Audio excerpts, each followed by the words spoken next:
नमस्कार नमस्कार नमस्कार। जय हिंद, जय महाराष्ट्र, जय भवानी, जय शिवाजी। मेरा नाम है राजीव कुमार बजाज यानी RKB और मैं हूं इस वक्त एडवोकेट प्रदीप नाम्बियार जी के साथ। एडवोकेट प्रदीप नाम्बियार जी हैं मेरे साथ। हम दोनों कहां हैं? नेशन नाउ पर आपके साथ।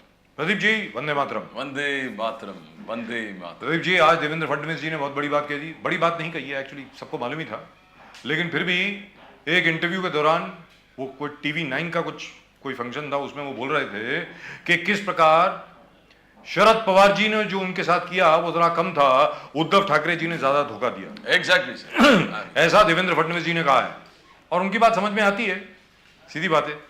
मैं तो फिर बार बार यहां पर बोलता हूं, उद्धव जी के जितने भी दोस्त हैं, उद्धव जी के जितने भी आसपास के नेतागण हैं, सभी मित्र हैं, काफी सालों से जानते हैं उनको, और सभी लोगों को बुरा लगता है। उनका भैया देखो, नरेंद्र मोदी जी की शक्ल पर आप जीत के आए और आपने हाथ मिला लिया शरद पवार जी से, और आपने हाथ मिला लिया अलग अलग लोगों से, कांग्रेस से, तो जरा अजीब लगता है। मतलब very frankly speaking, but it's politics. Politics में, राजनीति में सब कुछ चलता है। लेकिन आखिर में you have to go back to your roots. आखिर में आपने जो कुछ किया उसका खामियाजा भरना ही पड़ता है। यह सीधी सादी बात है। पिछले 40 साल जो मुझे पत्रकारिता में हो गए हैं, वो ये देखने को मिला है, Whatever you do comes back at you। Pradeep ji, आज फडणवीस जी ने यह भी बोला कि हमने वसूल किया है। We have retrieved our pride with interest by Yes. dislodging first Uddhav Thackeray and the people who betrayed us. Now, sir, early morning जो swearing in is still a mystery. It's still a mystery because That's Fadnavis right. जी बोल रहे Maybe हैं one day कि we'll- Sharad Pawar ji was in loop. Sharad Pawar ji knows knowledge. शरद पवार जी से बात हुआ था। उसके बाद I can't believe he wasn't। Let me tell you very frankly, I can't and believe will he Ajit wasn't। Pawar take a risk, so much risk that he will come in swearing in ceremony without Sharad Pawar's That's right. assent? I Impossible. can't believe that। तो But आज that could Fadnavis ji also ने be openly clear कर दिया दो विषय कि the betrayal of Uddhav Thackeray was more grave than the betrayal of Mr. Sharad Pawar. But Sharad Pawar ji didn't actually betray them. Let's be very clear that that was a political decision and a political arrangement which didn't really last. May not have been to the benefit of Sharad Pawar ji. So as a result of which it didn't last. That's it. I mean, it But there's happens. a big mystery surrounding it. There's a huge mystery. But I tell you what Mr. Uddhav Thackeray did would have hurt far more. On that there is no doubt, because you have been partners for the last so many decades, and suddenly out of the blue, Mr. Uddhav Thackeray decides, hey, listen, I don't want to be with you anymore, because you had promised me the chief ministership, and nobody knows when that was promised, except him. No, today I think Fadnavis time and again has been clearly telling that every meeting, right from Narendra Modi, the That's what Honorable I Prime said. Minister, to Sir, Amit that's- Shah, sir, that's to what I said. various people, always in every joint meeting of Sena BJP was absolutely clear that Mr. Fadnavis is the CM. Sir, हमने खुद देखा है मुंबई में, on the dais was और all the parties. Mumbai Both the में parties. और बाकी अन्य जगह पर जहां पर आदरणीय प्रधानमंत्री जी की सभा हुई, उन्होंने बार बार ये कहा, हमारे मुख्यमंत्री देवेंद्र फडणवीस जी हैं। उद्धव ठाकरे जी वहां पर विराजमान थे स्टेज पर। उन्होंने एक बार भी नहीं कहा कि भैया आपने तो मुझे वादा किया है। सीधी बात है। खैर, वो बात गई, वो बात हो गई खत्म। आज की तारीख में एकनाथ शिंदे जी और देवेंद्र फडणवीस जी की सरकार चल रही है, और ऐसी स्पीड पर चल रही है कि मैंने कभी नहीं देखा महाराष्ट्र में इतनी स्पीड पर किसी सरकार को काम करते हुए। Right at the moment with us, I think we have the spokesperson from the BJP with us, Laxman Sahu ji शायद हमारे साथ हैं। लक्ष्मण साहू जी, नमस्कार। नमस्कार। नमस्कार, राजीव कुमार बजाज यानी RKB बोल रहा हूं, नेशन नाउ Yes, से। सर, आपका स्वागत है। धन्यवाद धन्यवाद। मेरे साथ एडवोकेट प्रदीप नाम्बियार जी भी हैं। वंदे मातरम सर। सर, वंदे मातरम। सर, आप ये बताएं लक्ष्मण साहू जी कि भाई सीधी सादी बात है, मैं मुंबई में 1993 से हूं, 1993 से। 1995 में पहली बार आप लोगों की सरकार आई, बाला साहब ठाकरे के नेतृत्व में। मतलब मनोहर जोशी थी मुख्यमंत्री थे, उप मुख्यमंत्री हमारे गोपीनाथ मुंडे जी थे। उसके बाद नारायण राणे जी मुख्यमंत्री बने, गोपीनाथ मुंडे जी डिप्टी चीफ मिनिस्टर रहे। और उसके अलावा भी बाकी जितनी भी सरकारें आई, कांग्रेस की सरकार आई, कांग्रेस एनसीपी की सरकार यहां पे 15 साल के लिए थी, उसके बाद आदरणीय देवेंद्र फडणवीस जी की भी सरकार थी 5 साल के लिए। लेकिन जिस प्रकार इन 6 महीनों में इस सरकार ने काम किया है, जिस रफ्तार से काम किया है, वो मैंने पहले कभी नहीं देखा है। उसकी कोई खास वजह है लक्ष्मण साहू जी? बिल्कुल है। वो बताइए ना सर प्लीज। 2014 से 19 तक की जो सरकार थी जी, आदरणीय देवेंद्र जी के नेतृत्व में, जी, वो भी अलायंस में थी। जी, पहले तो हम इंडिपेंडेंट चुनाव लड़े थे जी, और फिर सहयोग लिया था। दुरुस्त बात। तो बाद में जो 5 साल जो महाराष्ट्र की सरकार चली, जी, उससे पहले 10 साल की जो सरकार चली थी कांग्रेस की, जी, उसके कई गुना अच्छी चली थी। जी, 10 साल नहीं 15 साल सर, आप भूल रहे हैं। 1999 से चलिए, 15 साल चलिए। बराबर है ना। 99 से लेके 2014 तक, जी, 15 साल। जी, 15 दुरुस्त साल बात, मैं जी। सेंट्रल गवर्नमेंट के थोड़ा दिमाग में था। जी, तो 15 साल स्टेट गवर्नमेंट की सरकार चली। जी, तो उसके बावजूद जो 5 साल की जो सरकार चली देवेंद्र जी के नेतृत्व में, उसने बहुत हर एक क्षेत्र में अपना एक मार्क बना दिया अच्छी तरह से। जी, हर एक क्षेत्र में, शिक्षा में, हेल्थ में, इंफ्रास्ट्रक्चर में, कानूनी तौर पर, होम मिनिस्ट्री में, ऐसे सब जगह पे। और उसके बावजूद फिर जो चुनाव हुए, फिर लोकसभा में, फिर अलायंस के साथ लड़ने के बाद विधानसभा में भी शिवसेना के साथ लड़े। जी, और क्लियर पब्लिक मैंडेट मेरा था अलायंस को। तो क्लियर मैंडेट बनने के बाद वही सरकार चलनी चाहिए थी। जी, लोगों को भी ऐसा लगता था, राजनीति को भी ऐसा लगता था, सबको ऐसा लगता था सीधा। लेकिन उद्धव ठाकरे जी ने शिवसेना के रूप में जो हमको इतना बड़ा धोखा दे दिया, और झूठ पे झूठ, झूठ पे झूठ, झूठ पे झूठ, शरद पवार जी से और सोनिया गांधी के पूरे लांगुल चालन से उन्होंने बहुत धोखाधड़ी किया। और उसमें शरद पवार जी सक्सेस हो गए सोनिया जी। गांधी को मनाने में। और ये जो फिर उसके बाद कोरोना के जो लहर आ गई और एक संकट का सामना करना पड़ा, उसके बावजूद ये गवर्नमेंट जो चली है, गवर्नमेंट बहुत निष्क्रियता से चली थी। जो जी। जो पहले प्रोग्राम बनाए थे, मेट्रो का प्रोग्राम बनाया, जो प्रोग्राम बनाए, और नेशनल के मोदी साहब के जो जनता के हित में प्रोग्राम आते थे, उनको भी कुचलना चालू कर दिया था। 2.5 साल बहुत बुरी तरह से सरकार चलने के बाद, अभी जो धोखाधड़ी के बाद में जो अभी जो सरकार बनी है, और अभी जो काम करने में जो स्पीड पकड़ा है, हर एक काम में, हर एक खाते में जो भी काम चलता था, जी, अभी बहुत बदलाव से काम चलने लगा है। जी, हर एक सेक्शन में। जी, तो ये जनता को दिख रहा है। और जो सेंट्रल गवर्नमेंट की जो योजनाएं आती थी, उसका भी इंप्लीमेंटेशन अभी अच्छा होने जा रहा है।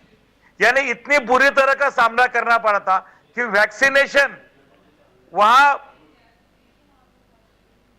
मौजूद होने के बाद भी लोगों को वैक्सीनेशन देने में सरकार काम नहीं करती थी ठाकरे साहब की। जो जी। अनाज आया था चावल के साथ में, जी। वो अनाज भी पूरी तरह रेशन दुकान पर देने में असमर्थ रही। यानी कि कोई एक ऐसा क्षेत्र नहीं था कि उसमें कोई ऐसी कोई उम्मीद दिखाई दे। और उसके बाद में अभी जो काम होने जा रहा है, फिर वो तो दोनों का फर्क सामने आता ही है।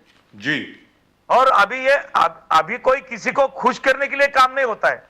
अभी हम महाराष्ट्र को अच्छी तरह से अच्छी जगह पे लेके जाने के लिए काम कर रहे हैं। हम जनता के लिए सरकार काम करती है। अभी इसमें वसूली कांड नहीं है। कोई मंत्री कोई जेल में जाने वाला नहीं करप्शन की वजह से। ये जो बदलाव दिख रहा है, जी, मंत्री जेल में जाने के बाद भी उनकी उल्टी सीधी बातें होती थी। लक्ष्मण साहू जी, संजय राउत नाम का एक आदमी ऐसा एक हाईजैक करके लिया था ये गवर्नमेंट को और पूरी व्यवस्था को, जी, कि पूरा पब्लिक के उम्मीदों पे पानी फेर दिया था पूरी तरह से। इसका फर्क अभी बहुत दिखता है लोगों को। लक्ष्मण साहू जी, वो तो दिख रहा है मुझे। जो विकास की जो रफ्तार है, वो तो मुझे दिख रही है। सीधी सादी बात, मतलब मैं सबके सामने एक बार क्या 1000 बार बोल चुका हूं, इतनी ज्यादा रफ्तार से आज तक कोई और सरकार नहीं चली है। और प्रधानमंत्री जी ने जो भी वादा किया मुंबई के साथ, मैं तो खुद उसका मैं तो खुद उसका आई विटनेस हूं साहब, मैं तो खुद उसका गवाह हूं। प्रधानमंत्री जी ने कहा था कि मुंबई शहर जो है वो सिर्फ और सिर्फ हिंदुस्तान की ही आर्थिक राजनीति नहीं है, बल्कि पूरे साउथ एशिया की आर्थिक राजनीति है साहब, पूरे एशिया की साथ आर्थिक राजनीति है। और उसका इंफ्रास्ट्रक्चर भी वैसा होना चाहिए जैसे टोक्यो है, ब्रसल्स है, न्यूयॉर्क है, पेरिस है, लंदन है। उससे कम इसका इंफ्रास्ट्रक्चर नहीं होगा और हमारे सामने दिख रहा है। ये पेस ऑफ वर्क जो है वो जबरदस्त है। लेकिन आपसे ये जानना मैं और एक कहना चाहता हूं। जी जी अभी बताइए जो आपने रफ्तार देखी है जी, अभी जो हमारे नासिक में जो कार्यकारिणी हुई, जी ये कार्यकारिणी के बाद में सबका हौसला बढ़ गया है। जी, देवेंद्र जी ने जो अभी जो विकास की दिशा पकड़ी है, जो आगे का एक मूवमेंट तय किया है जी। कि हमको किस दिशा से जाना है, इसके बाद में ये रफ्तार और बढ़ती हुई दिखेगी आपको। शाबाश, क्या बात। ये नासिक की खासियत है कार्यकारिणी के बाद। मैं वो समझ गया सर। यहाँ पे सवाल मेरा ये था, आप बीच में आपने बात बताई नासिक की कार्यकारिणी के बारे में, उसके लिए बहुत बहुत धन्यवाद। आपसे मैं ये जानना चाह रहा हूं, और इस वक्त हमारे साथ हैं लक्ष्मण साहू जी, भारतीय जनता पार्टी के प्रवक्ता, के विकास की रफ्तार तो बहुत तेज है, जबरदस्त तरीके से चल रही है। And at the moment with us is Laxman Sahu ji along with advocate Pradeep Nambiar ji and myself. Sir ये बताएं कि इस रफ्तार में जो लोग हैं, जो प्रोजेक्ट अफेक्टेड लोग हैं, जो प्रोजेक्ट की वजह से जिनको घर से बेघर होना पड़ रहा है, उनके लिए पुनर्वसन की योजना भी क्या साथ साथ उसी रफ्तार से चल रही है? ये बताएं सर लक्ष्मण। बिल्कुल बिल्कुल, वो होगा ही। हमारी सरकार अंत्योदय के विचारधारा पर चलती है। समाज के अंतिम स्तर के आदमी के विकास के लिए चलने वाली सरकार पुनर्वसन के सिवा प्रकल्प हाथ में ही नहीं लेती है जी। ये सवाल ही पैदा नहीं होता उसके ऊपर। जी जी प्रदीप जी कुछ पूछना चाह रहे थे? पुनर्वसन का पूरी तरह सोचा जाएगा उसके बाद। जी लक्ष्मण जी, आपने कहा कि बीच जो ऑपोजिशन है अभी आज के तारीख में सब क्रिटिसाइज कर रहे हैं बीएमसी के बजट। ये बोले कॉन्ट्रैक्टर्स के बजट है, ये कॉन्ट्रैक्टर ड्रिवन बजट है। ये बीएमसी में एकनाथ शिंदे जी और देव फडणवीस जी के इलेक्शन फंडिंग के लिए बीएमसी का बजट बनाया गया है। इसमें एम्प्लॉयमेंट नहीं क्रिएट किया जा रहा है, इसमें एजुकेशन के लिए बजट है वो कम हो गया है, स्पोर्ट्स के लिए कम हो गया है, कोई दिशा नहीं है, ओनली कॉन्ट्रैक्टर्स बजट। और इसमें बहुत जबरदस्त किकबैक्स होंगे। ये बजट को एक ही चीज कहा कि no development, only contractors budget. जो ये आरोप को कैसे, बिकॉज आपने कहा कि गरीब से गरीब लोगों को हमको मदद पहुंचाना है, तो गरीब से गरीब लोगों को बीएमसी के 53,000 करोड़ के बजट में किस प्रकार से एजुकेशन में नहीं कुछ कम कर दिया है, स्पोर्ट्स में कम कर दिया है, शायद मेडिकल उसमें भी कम कर दिया है, तो कैसे लक्ष्मण जी इसको आप कॉम्बैट करेंगे जो संदेश गरीब से गरीब लोगों को पहुंचना है मुंबई में? नहीं, विकास के काम अगर चलने हैं और करने हैं तो फिर ई टेंडरिंग के तरफ से ही काम होगा ना। ऐसा घर में बुला के, बंगले पे बुला के, कमीशन की तोड़पानी करके थोड़ा ही कॉन्ट्रैक्ट दिया जाता है जी। जिस तरह पहले 5 साल में 2.5 साल में चला इनका कॉर्पोरेशन का, वैसा अभी होता नहीं है। तो उनका दर्द वो है, उनकी दुकान बंद हो गई तो वो तो ये कहेंगे ही, और क्या कहेंगे। आदित्य ठाकरे जी का कहना है कि जो 400 किलोमीटर रोड बना रहे हैं कॉन्क्रीटाइजेशन में, वो किकबैक से भरा हुआ है। वो कॉन्ट्रैक्टर्स कौन है उसका ट्रांसपेरेंसी नहीं है। आपने एक सिंडिकेट बना दिया है, बीजेपी ने एकनाथ शिंदे जी ने एक सिंडिकेट बना दिया, कार्टेलाइजेशन हो रहा है। ये 400 किलोमीटर कैसे पूरा होगा इसका ब्यौरा भी नहीं दिया है। एकनाथ शिंदे जी का अलग अलग forum, right from Davos visit से लेके हर चीज पर आदित्य ठाकरे ने बहुत प्रश्न उठा लिए।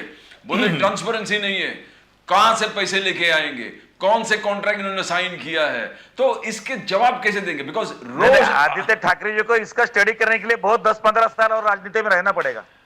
वो बहुत ऊपरी बात है उनकी, उनका सीरियस लेना कोई मुझे अच्छा ये ठीक नहीं लगता है। उनका कोई प्रैक्टिकल कुछ भी नहीं है, वो कोई राजनीतिक आरोप किए बिना दूसरा कुछ नहीं कर सकते। ये प्रैक्टिकल है ही नहीं ना, क्योंकि क्या जो सिस्टम है कोई एक आदमी नहीं चलाता है। हमारा पार्टी भी हो और प्रशासन भी हो, गवर्नमेंट भी हो जी। यहाँ पर लक्ष्मण जी ये तो रही आदित्य ठाकरे जी की बात, और आदित्य ठाकरे जी का तो लाजमी है आपको क्रिटिसाइज करना। भाई आपकी तारीफ तो करेंगे नहीं, आपने उनको सत्ता से सवाल बर्खास्त ही कर पैदा दिया, आपने उनको सत्ता से बर्खास्त कर दिया, कोई आपकी तारीफ करने वाले तो है नहीं, सीधी सादी बात है। उनको सत्ता का मोह पहले हमारी वजह से दिखा, नहीं तो उनका क्या था। जी, मानते हैं बराबर। लेकिन आज की तारीख में क्या है कि मैंने जो आपसे सवाल पूछा, प्रदीप जी जो आपसे सवाल पूछ रहे हैं कि भाई लोगों का क्या, जो प्रोजेक्ट अफेक्टेड लोग हैं उनके बारे में भी अगर आप अच्छी तरह सोचें समझें, उनका भी ख्याल रखें तो बहुत अच्छा होगा। वो इसलिए बिल्कुल। क्योंकि प्रैक्टिकल एक्सपीरियंस हम लोगों का ये है, हर स्लम में जा रहे हैं, हर जगह पे जा रहे हैं। जैसे मेट्रो 7A है, मेट्रो 7A के जो घर से बेघर हुए हैं लोग, उनको कहा गया था कि भाई 2 महीने के अंदर अंदर आपका पुनर्वसन हो जाएगा। चलिए उनको घर तो दे दिए, पर ऐसी जगह पर दिए ट्रांजिट कैंप में जहां बिजली नहीं है, पानी नहीं है, और जो पानी आता है उसमें ना जाने क्या क्या गंद आता है उसके अंदर। मेरा यह कहना है ऐसी बातें जो हैं वो फैलती हैं बहुत जल्दी।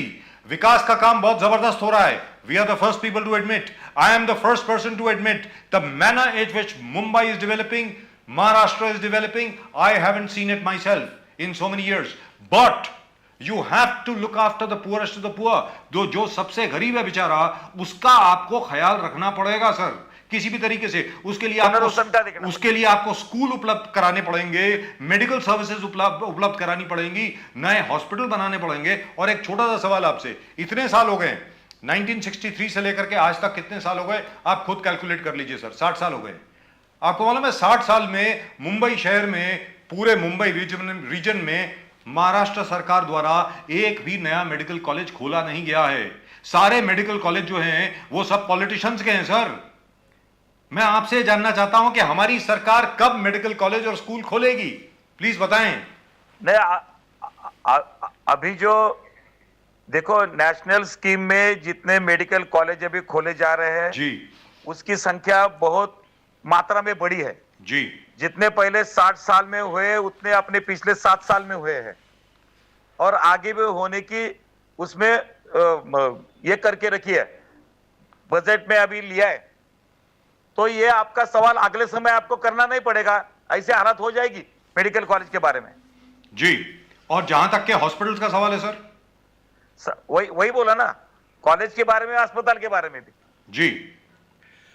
हेल्थ के लिए हमारी सरकार बहुत ज्यादा कॉन्शियस है, संवेदनशील है जी जी। यहां पर आम आदमी पार्टी कहती है कि उनका जो मोहल्ला क्लिनिक का मॉडल है वो आपने आपला दवाखाना में वो कॉपी कर लिया। आपको वो मुबारकबाद देते हैं कि चलो आम आदमी पार्टी से आपने कुछ सीख लिया। सर बताएं। ऐसा है, आम आदमी से हमको कोई सीखने की जरूरत नहीं। हमारी पार्टी 70 साल से संगठन में चल रही है, सरकार में नहीं होगी शायद जी, लेकिन छोटी से छोटी बात डेमोक्रेसी में और प्रशासन में जी कैसे बदलाव किया जाए, कैसा होना चाहिए, इसके बारे में हमारी अटल श्यामा प्रसाद मुखर्जी, दीनदयाल जी, अटल जी, आडवाणी के साथ सोच चली है। दीनदयाल जी जब पैदा भी नहीं हुए थे अपने ये चेक आई थिंक विचारधारा की। जी जी जी जी। इसलिए उनको एक एक्सीडेंटली जो अभी और राजनीति में उनका आगमन हुआ है अन्ना हजारे की मेहरबानी से जी, कितने दिन तक चलने वाला है, और अभी उनके सब रूप दिखाई दे रहे हैं। उनका संगठन का क्या हाल है, गवर्नमेंट का क्या हाल है, क्या पंजाब का क्या हाल है। पंजाब के लोगों ने गुजरात के चुनाव में आम आदमी के लोगों का, हमने वहां सरकार बनाकर कितनी बड़ी गलती की। यहाँ आम आदमी को, आप पार्टी को वोट मत दीजिए, ऐसा मूवमेंट चला है गुजरात में। मैंने डेमोक्रेसी में 40 साल में पहली बार ऐसा मूवमेंट देखा कि इनको वोट मत दो, इसलिए लोग रास्ते पे आए थे दूसरे प्रांत के तीसरे प्रांत में। लेकिन तो आम आदमी के लोगों से पास से हमको कोई सीखने की जरूरत नहीं है। लेकिन लक्ष्मण साहब जी, यहां पर आम आदमी पार्टी का कहना है कि 13.2% वोट उनको मिला है गुजरात में, जिसकी वजह से उनको एक राष्ट्रीय पार्टी का दर्जा मिल गया। They have got the label of a national party because of Gujarat sir. आम आदमी पार्टी आज की तारीख में इट्स अ नेशनल पार्टी। नहीं, बात ऐसी है जी, डेमोक्रेटिक मूवमेंट में जो चलता आएगा, लेकिन गवर्नेंस के बारे में जी, भारतीय जनता पार्टी का गवर्नेंस और आम आदमी पार्टी का गवर्नेंस, इसमें बहुत फर्क है सर। जी, दिल्ली का गवर्नमेंट कैसा चल रहा है और पंजाब का गवर्नमेंट का क्या हाल हुआ है, ये हम देख रहे हैं ना। चलिए उसमें वो तो है कि वो डिबेट दूसरी डायरेक्शन में चली जाएगी। लेकिन मैं आपसे ये जानना चाह रहा हूं कि आज की तारीख में जो आम आदमी पार्टी है, उन्होंने बार बार ये कहा है मुंबई में कि हम लोग दिल्ली मॉडल यहां पर लाएंगे। दिल्ली मॉडल का क्या मतलब है?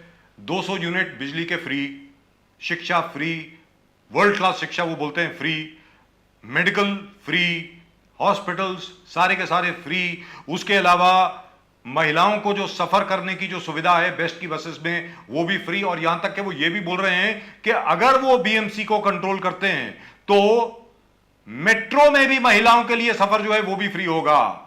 और उसके अलावा जितने भी अधेड़ उम्र के जितने भी लोग हैं, 65-70 साल की उम्र के जितने भी लोग हैं जो तीर्थ यात्रा पर जाना चाहते हैं, उसका भी पैसा सरकार देगी।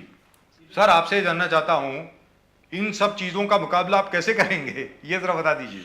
नहीं, कैसा है, हम लोग सब जानते हैं। वैसे जैसा आपने पहले बोला ना कि चर्चा दूसरी तरफ चली जाएगी जी, वैसा ये भी एक मुद्दा है। अभी चर्चा अपने को कौन सी दिशा में ले जाना है पहले तय करेंगे। आम आदमी पार्टी किस तरह से काम कर रही है और बीजेपी किस तरह से काम करना चाहती है या कर रही है, ये तो पूरे प्रांतों में दिख रहा है ना जी। जो सेंट्रल गवर्नमेंट जिस तरह से चल रही है मोदी साहब के नेतृत्व में जी, सबको लोगों का ख्यालात लग रही है। लोग छोटे से छोटे आदमी को आर्थिक स्तर पर जहां जिसकी सुविधा होनी चाहिए उस पर सोच रही है जी। लेकिन सब फ्री में देना, ये चुनाव का एजेंडा हो सकता है, प्रैक्टिकल गवर्नमेंट का एजेंडा सब जगह तरीका नहीं हो सकता है। प्रदीप जी, इसके बारे में सोचना ही पड़ेगा ना। आज जहां सहूलत देनी चाहिए वहां सहूलत मिलनी चाहिए, जिसको जरूरत है उसको सहूलत मिलनी चाहिए। करेक्ट। लेकिन सरकार तो चलनी चाहिए। लक्ष्मण जी, अजित पवार जी ने आज बयान कर दिया, बोले काय केलंस तरी एमवीए एक साथ आ गया तो ना बीजेपी का कुछ होगा ना एकनाथ शिंदे सेना के बारे में जो जिस प्रकार से बोला थे चटर फटरपन एकदम कूटे जाना थे, तो जिस प्रकार से ये करा। और उन्होंने ये भी बोला कि देखो टीचर्स कॉन्स्टिट्यूंसी में 5 में से 4 हम जीत के आए, भाजपा को सिर्फ 1 ही मिला, देवेंद्र फडणवीस जी के खुद के नागपुर में हम छीन ले लिए। तो ये एमवीए अगर साथ में आता है तो किस प्रकार से आप देखते हो बीजेपी और एकनाथ शिंदे जी का सेना कैसे उसका मुकाबला करेगा?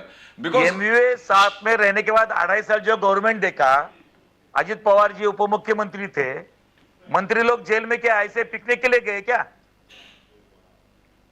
सचिन वाजे को जिस तरह से ड्यूटी पर लिया गया जी, देवेंद्र जी के ऊपर उद्धव जी ने जो फोर्स किया था इनको ले लो ड्यूटी में जी, उन्होंने नहीं लिया, वो सही किया था।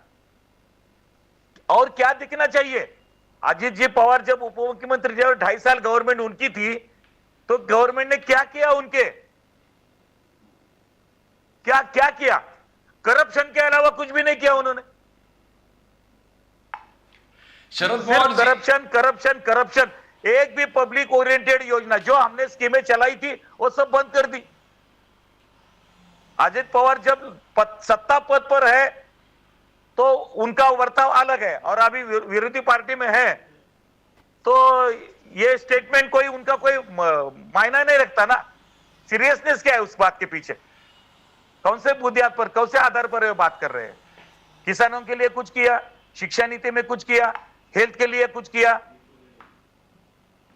बारामती के लिए बहुत कुछ किया। उनकी दुनिया उतनी है जी। शरद पवार जी का कहना है कि कोश्यारी जी गए, वो ठीक है, बहुत जल्दी जाना चाहिए था, लेट चले गए, बट कोश्यारी जी के जो अनकॉन्स्टिट्यूशनल एक्ट्स थे उन पर इंक्वायरी बैठना चाहिए। तो शरद पवार जी का इस वाकया पर कितने आप महत्व देते हो कि कोश्यारी जी के अनकॉन्स्टिट्यूशनल एक्शंस पे इंक्वायरी होना चाहिए? और उन्होंने जो कहा कि अनिल देशमुख और ये संजय राउत एब्सोल्युटली निर्दोष इनोसेंट लोग हैं, देखो किस प्रकार से दुष्प्रचार हुआ है, इलीगल कॉन्स्टिट्यूशनल अथॉरिटीज का इलीगल यूटिलाइजेशन पॉलिटिकल एंड्स के लिए। लक्ष्मण जी कैसे देखते हो शरद पवार जी के बयान का? बिकॉज बहुत सीनियर व्यक्ति है वो। शरद पवार जी बहुत सीनियर व्यक्ति है, हम उनका बहुत आदर करते थे जी, बहुत आदर करते थे। अभी उनके लिए जो सिर्फ उम्र बढ़ रही इसलिए आदर है, लेकिन राजनीतिक तौर पर, गवर्नेंस के तौर पर जी, उन्होंने जो महाराष्ट्र को बर्बाद किया है उनको कोई क्षमा नहीं कर सकता। महाराष्ट्र को जो बर्बाद किया है सर, बर्बादी की तरफ महाराष्ट्र को लेके जाने में उनका बहुत बड़ा हाथ है पिछले 2.5 साल में। और उन्होंने जो जो काम किए हैं जी, क्या ये गवर्नमेंट में बाद में कितनी प्रॉपर्टियां किसकी किसकी जब्त हुई, किसके पास सेकंड मनी है जी, मोनेटाइजेशन के बारे में भी उन्होंने ऐसा ही कहा था जी। क्या ये सही था देश के लिए? हम कौन से किसके तरफ आदर्श बोल के देखेंगे? राजनीति में ऑपोजिशन होना चाहिए, विचारधारा के ऊपर होना चाहिए, लेकिन महाराष्ट्र को, राष्ट्र को बर्बाद होने में जो दिशा से चल रहे हैं उनमें अगर ये सम्मिलित होते होंगे तो उनका उम्र के अलावा दूसरा कोई रिस्पेक्ट नहीं रहेगा हमारे पास। लक्ष्मण ये साहब गलत जी, है। लक्ष्मण साहब जी, ये तो रही शरद पवार जी की बात, अजीत दादा इनका पवार जी की इनका बात कोई गलत बातें सुनी नहीं, जी, इसलिए राज्यपाल को बदनाम करने का ये ठीक नहीं है। अरे जब राज्यपाल के बदनामी के बारे में जो मुद्दे पर इतना बड़ा माहौल बना दिया, जो प्रोग्राम में वो बोले थे वहां डिलीट शरद पवार जी को दिया गया था, जी, नितिन गडकरी जी को दिया था, दोनों को डिलीट देने के प्रोग्राम में शरद पवार अगर उनको खुद भी 1% भी कुछ भी स्वाभिमान होता था ना, उस वक्त बोलते थे मैं ये डिलीट नहीं लूंगा। जी, वो डिलीट कैसे लिया उनके Correct. उस प्रोग्राम में उन्होंने? करेक्ट, करेक्ट, हाँ, करेक्ट। ये क्या सोचना नहीं है? सर अगर यहाँ उनको पर लगता था उसमें अपमान हो गया किसी का, राष्ट्र का, नेताओं का, उन्होंने डिलीट को कैसे स्वीकार किया वो कार्यक्रम में? यहाँ पर लक्ष्मण साहु जी, आपसे ये जानना चाह रहा हूं, क्योंकि आपने बात करी करप्शन की, भ्रष्टाचार की, कि भाई आज की सरकार जो है यहां पर किसी को किसी बंगले पर नहीं आना बैग लेकर के या कुछ और लेकर के अपना प्रोजेक्ट पास कराने के लिए। यहां पर सारी ई टेंडरिंग है, सबके सामने सब कुछ है, ट्रांसपेरेंसी है, पारदर्शिता है, हर एक को मालूम है कौन क्या कर रहा है, सीधी सादी बात है। लेकिन यहां पर एक बात बनती है, जिन लोगों ने 2.5 साल तक आपके मुताबिक महाराष्ट्र को बर्बाद किया, उनके खिलाफ क्या कोई इंक्वायरी बैठेगी सर? लक्ष्मण नहीं, साहब बात ऐसी है, पॉलिटिकल एजेंडे पे जो बातें चलती है वो पॉलिटिकल पे। हम जब जनता के जनादेश पर मैंडेट पे चलते हैं डेमोक्रेसी में, जी, तो कभी कभी वक्त का जो तका जाता है उसके ऊपर ही चलना पड़ता है ना। जी। अभी फिलहाल गवर्नमेंट है, जी। अभी अच्छा काम करके दिखाएंगे। जो आपको जो एक्सेप्ट हुआ है कि अभी रफ्तार से गवर्नमेंट चल रही है, काम हो रहे हैं, अरे जबरदस्त ये रफ्तार बदलाव से है चल रही है ना? सर, कुछ ज्यादा ही ये रफ्तार बदलाव से है। चल रही है।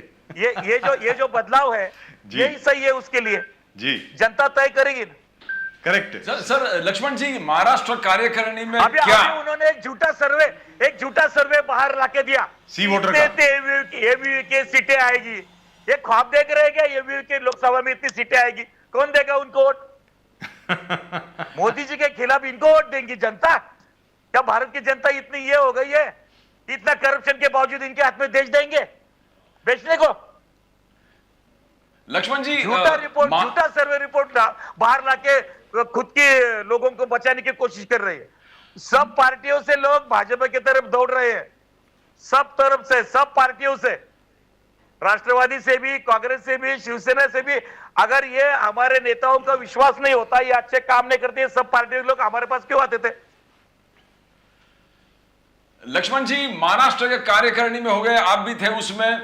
महाराष्ट्र कार्यकारिणी में इलेक्शन के बारे में किस प्रकार से एजेंडा तय किया? बिकॉज मोदी जी जब पार्लियामेंट में बात किया, उन्होंने गोड गरीबा के लिए जो लिस्ट उन्होंने अनफ्लिश कर दिया, पार्लियामेंट में हंगामा कर दिया। उन्होंने कहा 80 करोड़ लोगों को मैं राशन फ्री मुफ्त देता हूं। 83 करोड़। यस, एंड जो घर आवास योजना, इतने करोड़ लोगों को फायदा हुआ। 2 करोड़।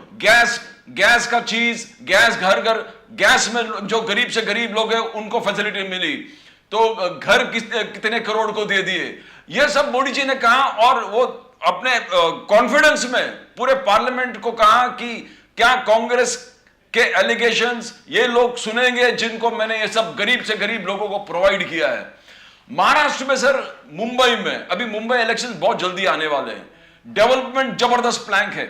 जैसे बजाज साहब ने कहा, हमने हमारे ऑफिस बीकेसी के सामने जो 2 फ्लाईओवर पिछले 2.5 साल से ऐसे ही पड़ा था, 6 महीने में ये सरकार आने के बाद एकदम चालू हो गया। हम रफ्तार के डेवलपमेंट की गति देखा है, किए। बट गोड गरीब लोगों के लिए, जो 65% लोग स्लम्स में रह रहे हैं, जो अभी इलेक्ट्रिसिटी के हाइक होने वाले हैं, अडानी, एमएसईबी, 37% हाइक करने वाले, वो सबसे ज्यादा इफेक्ट एक गोड़ गरीब को होगा। डेवलपमेंट प्लान में क्या अकेला जीतेंगे? या कार्यकारिणी में कुछ आपने ये भी डिस्कस करिए कि गोड़ गरीबों के लिए कुछ हमें करना चाहिए, ताकि आम आदमी पार्टी के जो फ्रीबीज है, जो आप लोग कहते हैं फ्रीबीज है, 200 यूनिट फ्री, पानी फ्री, तो इसका मुकाबला कैसे करें? सिर्फ डेवलपमेंट पे आप मुकाबला कर सकते हो, या गरीब के 65% जो मुंबई के गरीब लोग हैं उसके लिए क्या स्कीम है? कार्यकारिणी में कुछ डिस्कस हुआ उसके बारे में?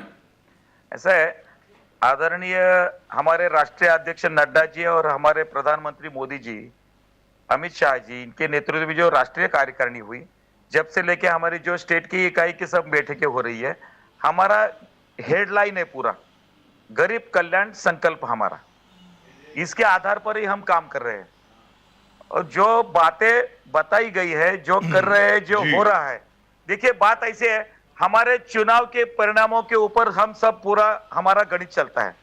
हमारे 2014 में जब कांग्रेस नहीं चाहिए, कांग्रेस के नकारात्मक निगेटिव वोटिंग पे हमको 17 करोड़ वोट पूरे देश में मिले थे जी। कांग्रेस नहीं चाहिए इसके ऊपर, लेकिन 2019 से हमको बीजेपी ही चाहिए, इसके लिए वोट मिले थे।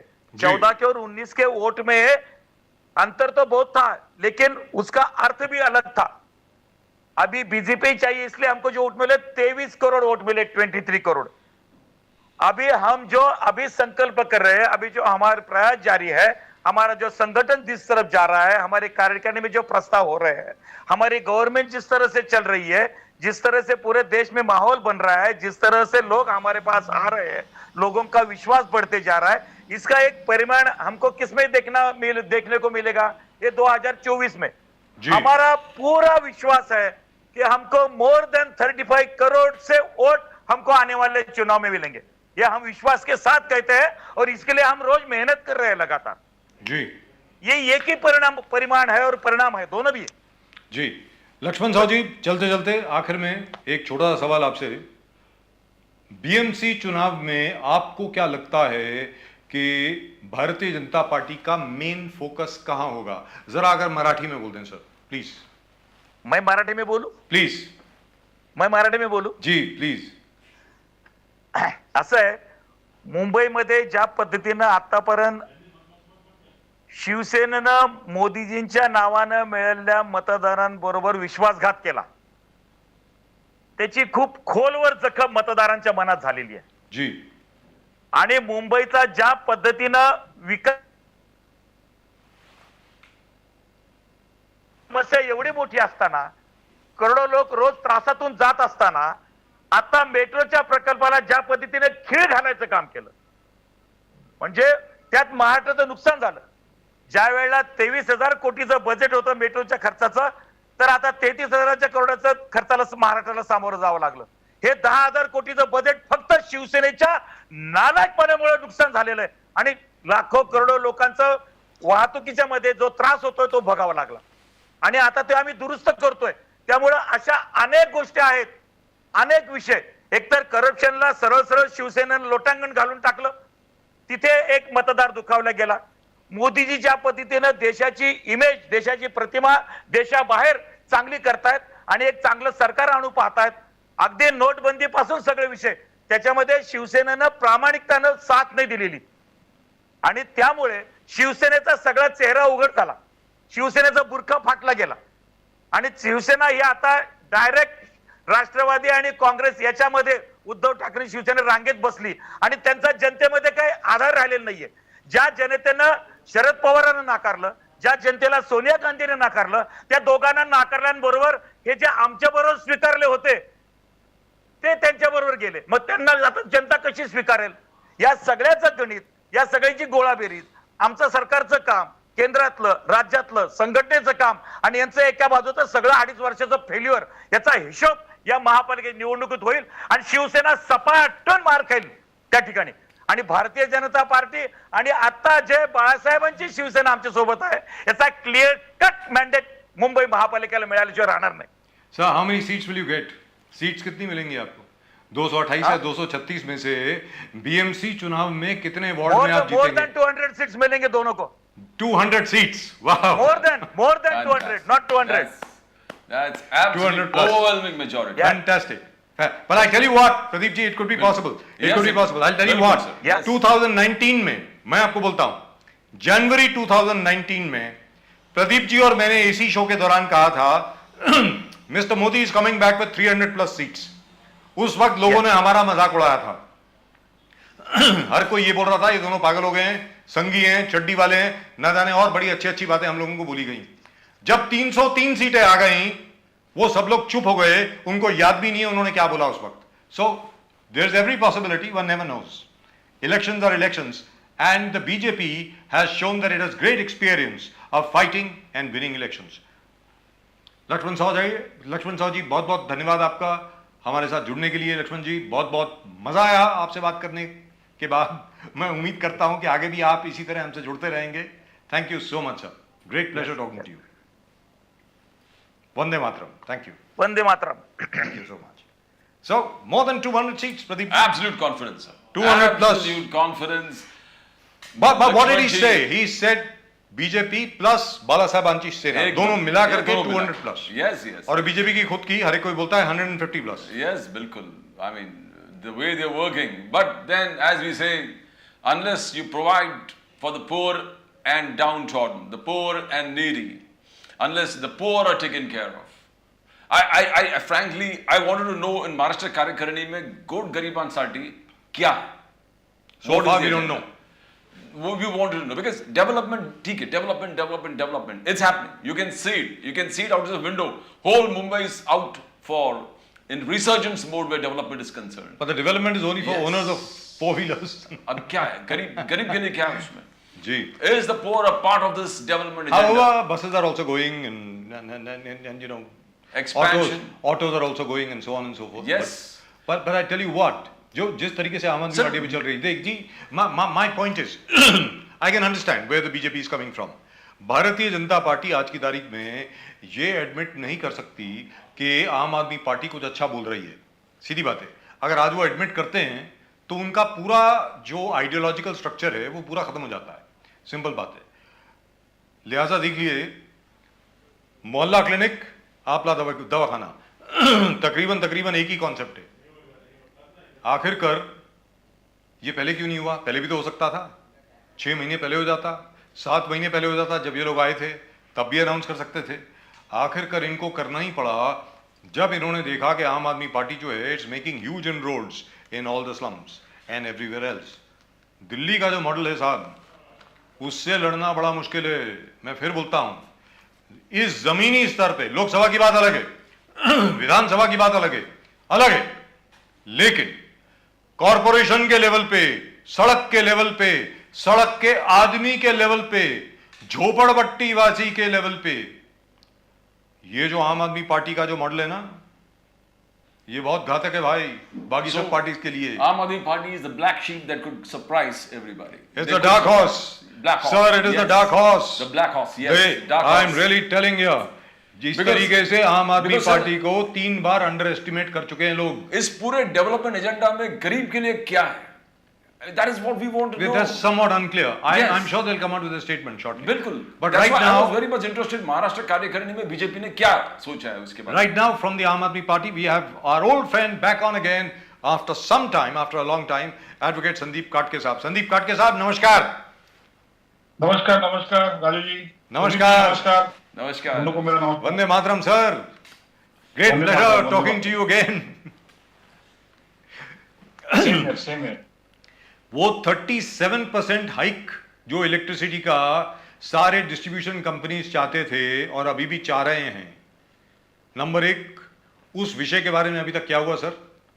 नंबर 2, जो एमएमआरडीए ने, एमएमआरडीए के तहत जो एक बहुत बड़ा स्कैम आप लोगों ने उजागर किया कि हो सकता है 1000 करोड़ का स्कैम हो, 1200 करोड़ का हो, 2000 करोड़ का हो, मालूम नहीं कितने का हो, उसके बारे में और कदम हम लोग क्या उठा रहे हैं?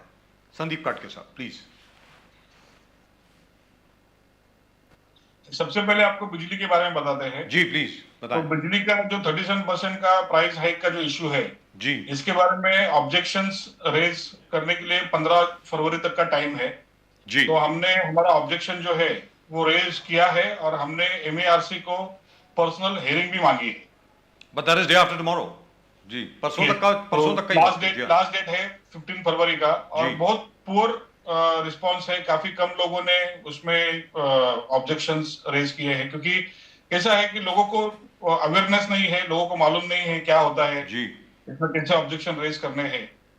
तो हमने पार्टी की तरफ से अपना ऑब्जेक्शन रेज किया है, बहुत स्ट्रांगली रेज किया है। उसमें हर मुद्दों को हमने कवर किया है, मतलब साधारण व्यक्ति से लेके शेतकरी से लेके बिजनेस कम्युनिटी जो है, उनकी क्या क्या प्रॉब्लम्स है, अभी की नीति क्या है और क्या नीति होनी चाहिए, इस बारे में हमने हमारा एक पत्र एमआरसी को दिया है। चाहिए तो मैं आपको थोड़ी देर में शेयर करता हूँ बाद में। तो उसमें एकदम ब्रीफ में 6 पन्ने का हमने ऑब्जेक्शन रेज किया है उसमें, और फिर 15 फरवरी तक का आखिरी समय है। और उसके बाद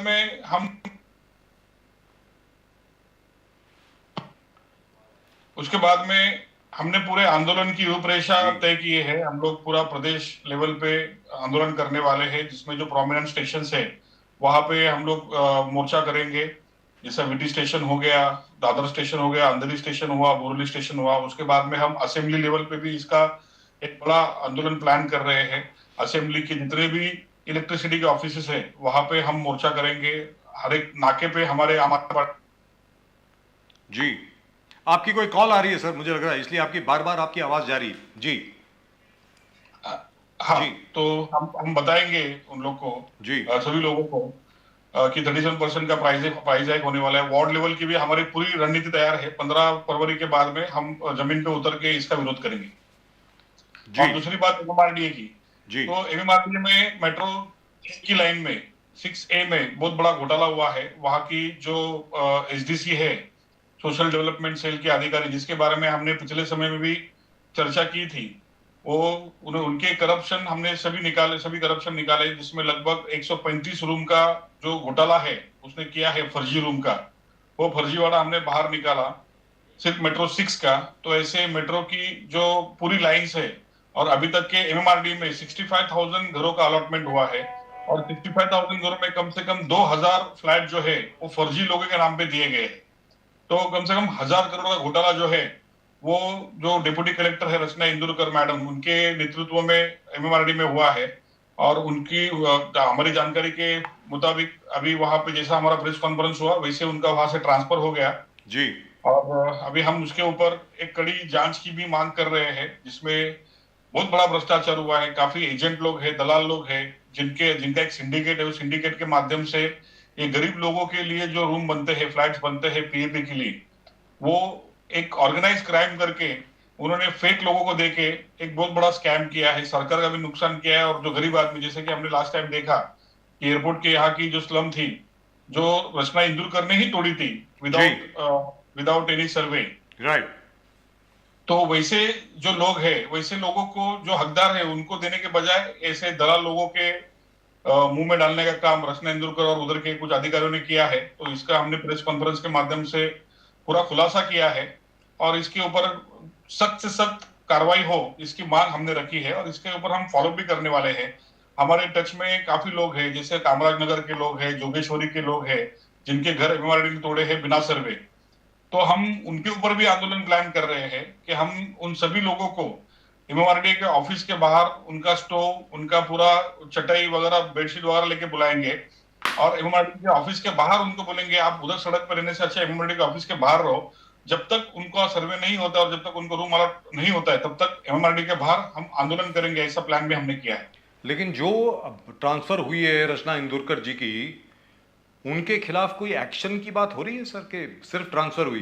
पूरा एमएमआरडी ऑफिस में अभी दहशत का माहौल है। आम आदमी पार्टी ने बहुत बड़ा घोटाला निकाला है जी। तो पूरा एमएमआरडी का पूरा एडमिनिस्ट्रेशन जो है वो सब डरा हुआ है।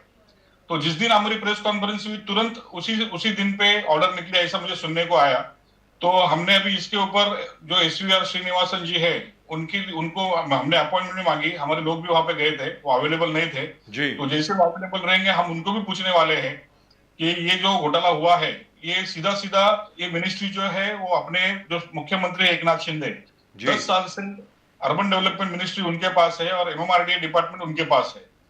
तो ये सब जो घोटाला हो रहा है कहीं ना कहीं सीएम के आशीर्वाद से ही हो रहा है, एकनाथ शिंदे जी के आशीर्वाद से हो रहा है। उसमें श्रीनिवास जी का भी इन्वॉल्वमेंट है।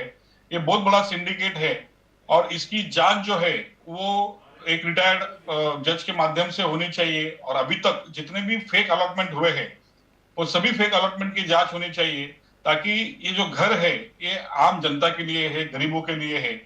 जिनके घर ये तोड़ते हैं उनको घर देने के बजाय ये जो घर है वो दलालों को मिलते हैं, एजेंट्स को मिलते हैं, और जी। इसके माध्यम से बहुत बड़ा भ्रष्टाचार होता है।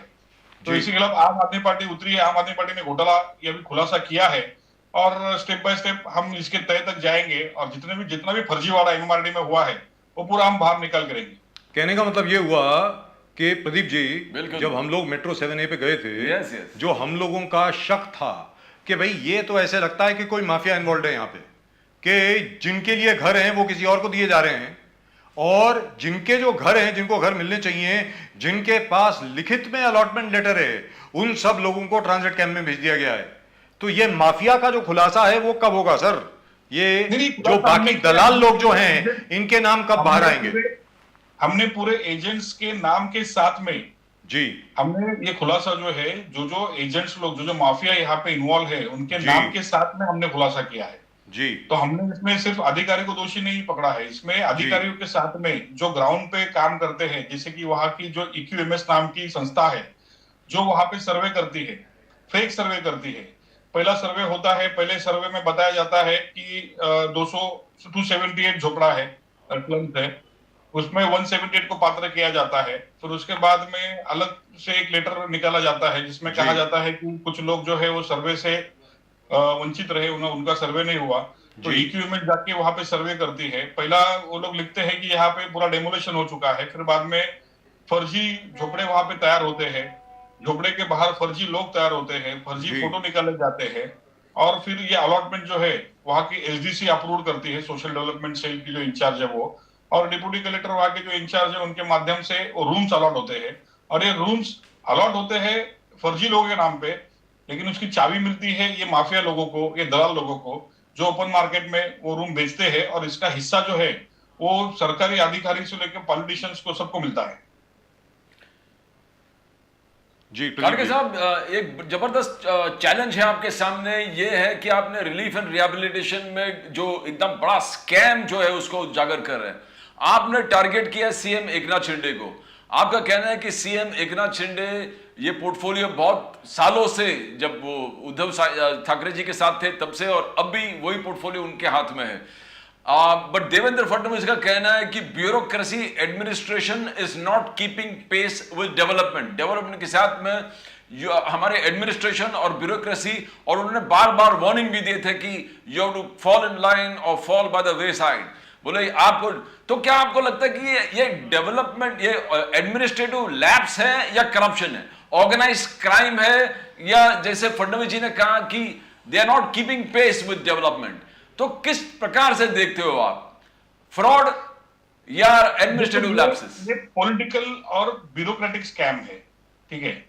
तो अभी समझ लो कोई SRA की स्कीम बनती है, एक बच्चों का खेलने का मैदान है, वो खेलने के मैदान के ऊपर उधर के जो लोकल पॉलिटिशियंस है वो झोपड़े बनाते हैं। फिर वो झोपड़े वहां के जो झोपड़पट्टी दादा होते हैं वो झोपड़े कुछ लोगों को बेचते हैं। फिर उसके बाद में कुछ सालों के बाद में वहां का जो नेता रहेगा वो एडमिनिस्ट्रेशन को पकड़ के वहां पे SRA का स्कीम लाता है। तो अगर समझो एक आधा प्लेग्राउंड का 30% हिस्सा स्लम ने ऑक्यूपाई किया है, तो ऑन पेपर पूरा 100% जो प्लेग्राउंड का हिस्सा है वो SRA के स्कीम में लेके आते हैं, उसके ऊपर LOI निकालते हैं, और जो उधर के स्लम डवेलर्स है उनके लिए छोटी सी बिल्डिंग बनाते हैं, और बाजू में बड़ा टावर खड़ा करते हैं जिसमें वो सेल कंपोनेंट बनाते हैं।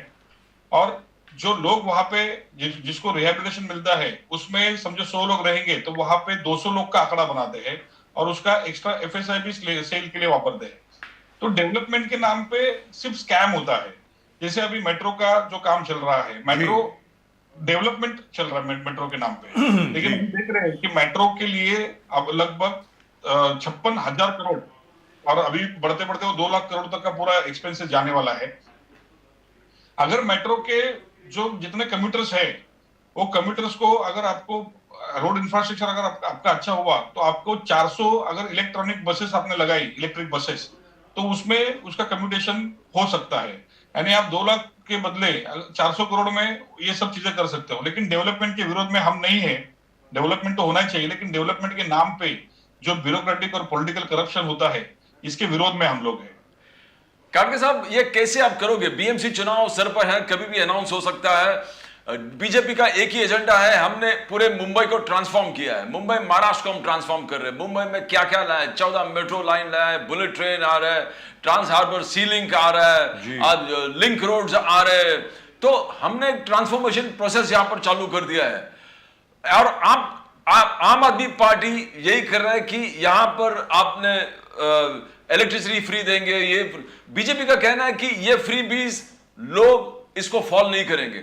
मुंबई कर्ज बहुत खुदगर्ज, अपने जो बोलते हैं ना, बहुत प्राइड लेते हैं अपने, खुददार होते हैं, खुददार लोग हैं, तो खुददार लोग ये फ्री बीज एक्सेप्ट नहीं करेंगे और आम आदमी पार्टी के इस चीज को रिजेक्ट करते हैं। जहां मोदी जी ने पार्लियामेंट में कहा कि मैं गरीब लोगों के लिए करीबन 8-10 स्कीम, पीएम किसान से लेके आवास योजना से लेके घर, हर घर में हर घर आयुष्मान भारत, नल से जल, यानी शौचालय बनाना, एक 10-12 स्कीम उन्होंने कहा कि मैं गरीबों के लिए ये किया हूं। महाराष्ट्र में हम और मुंबई में हम लोग चाहते हैं बीजेपी वालों से पूछना कि गरीब लोग के लिए आपके पास क्या है? आप डेवलपमेंट एजेंडा तो कर लिया है, यहां पर आम आदमी पार्टी है जो गरीबों के लिए स्कीम्स लेके आए हैं। तो ये development versus what's in it for the poor. 65% working in the slums, people in the slums, जो जिसके लिए आप लोग लड़ रहे हो। आप लोग बोल रहे हैं इनका घर किधर है, आप लोग बोल रहे हैं इनके मैं लाइट फ्री कर दूंगा, इनका एजुकेशन फ्री कर दूंगा। तो कहां, जहां बीजेपी रिजेक्ट कर रहा है कि आप नहीं जीत सकते, आम आदमी पार्टी कहां इनरोड्स बना के बीएमसी में टारगेट कर, तो कैसे होगा यह गणित? बीएमसी में गणित क्या है आम आदमी पार्टी का? देखो, डेवलपमेंट का डेफिनेशन क्या है? तो डेवलपमेंट का डेफिनेशन है प्रॉपर डिस्ट्रीब्यूशन ऑफ रिसोर्सेस, यानी देश के जितने भी संसाधन है जो है उसके ऊपर देश के सभी नागरिकों का अधिकार है। जैसे मोदी जी पार्लियामेंट में अभी पिछले दिनों भी उन्होंने पार्लियामेंट में स्टेटमेंट दिया था कि मोदी के अखबारों के सुर्खियों से नहीं बना, मोदी मीडिया से नहीं बना। लेकिन अगर आप मोदी जी की स्टडी करेंगे तो मोदी जी के पहले इलेक्शन में 13,500 करोड़ जो है उन्होंने अपने इमेज बिल्डिंग के ऊपर खर्च किए। आज भी अगर आप देखते हो तो अखबारों के फ्रंट पेज पे 10-10 लाख की जो एड है वो अपने पंतप्रधान आदरणीय मोदी जी की है। तो उन्होंने ऐसा ब्रांड बनाया है, लेकिन वो ब्रांड जो है भारत के आम जनता के काम पे नहीं आ रहा है, वो ब्रांड काम कर रहा है अदानी के लिए। कल हमने एक आंदोलन लिया अदानी के खिलाफ। तो हमारा मुद्दा ये है कि आप विरोधी पक्ष के सभी लोगों की जांच करना चाहते हैं। आप बोलते हैं कि अगर आप दोषी नहीं हो तो जांच को डरते क्यों है? तो पार्लियामेंट में सभी विपक्षी दलों ने एक बड़ा मुद्दा उठाया है कि अदानी के मुद्दे पे जेपीसी हो, ज्वाइंट पार्लियामेंट्री कमेटी बने और उसकी इंक्वायरी हो। तो आप क्यों डर रहे हो भाई? आप अचानक में आ गए कि आप बोल रहे हो कि मैं मोदी का अखबारों के सुर्खियों से नहीं बना। तो अगर आप में हिम्मत है तो एक जेपीसी हो जाए आपकी भी। आप तो सबके पीछे ईडी लगाते हो, सीबीआई लगाते हो, आप सेबी लगाते हो, सब लगाते हो। तो एक छोटी सी ज्वाइंट जेपीसी कमेटी बनाओ और उसमें आप भी दूध का दूध पानी का पानी करने के लिए आप भी भारत की जनता के सामने आके खड़े हो जाओ कि भाई मेरी भी जांच करो। पीएम केयर का पैसा जो कोविड के टाइम पे पीएम केयर का जो पैसा आया था वो पैसा किधर गया? उसका हिसाब मोदी जी नहीं देते। मोदी जी कहते हैं कि मैंने गरीबों के लिए क्या किया। तो मोदी जी, मैं आपके माध्यम से मैं ये बताना चाहता हूं कि मोदी जी ने देश के लिए क्या किया। तो मोदी जी ने कोयला बेच दिया, गैस बेच दिया, बिजली बेच दी, पानी बेच दिया, सड़क बेच दी, सीमेंट बेचा, स्टील बेचा, एयरपोर्ट बेचा, सी पोर्ट बेचा। तो जमीन से मतलब पाताल से लेके आसमान तक जितने भी रिसोर्सेस है सब बेचे। तो किसको बेचे? उनके जो खास मित्र है, परम मित्र अदानी जी, उनको बेचे। इनके पास इतनी बड़ी यंत्रणा है, सीबीआई की है, ईडी की है। इनको यहाँ के छोटे छोटे पॉलिटिशियन दिखते हैं, लेकिन इतना बड़ा स्कैम जो हुआ, वो स्कैम खोलने के लिए एक इंटरनेशनल संस्था हिंडनबर्ग, उसको आगे आना पड़ता है। और एक इंटरनेशनल संस्था एक पेपर रिलीज करती है और अदानी का जो एम्पायर है वो 10 लाख करोड़ से नीचे आता है। तो ये किसके लिए काम हो रहा है? लेकिन यहाँ पर Sandeep Kakade ji, Katke sahab, you are a lawyer yourself, आप खुद एक लॉयर हैं। Hindenburg, the Hindenburg research group is a short seller.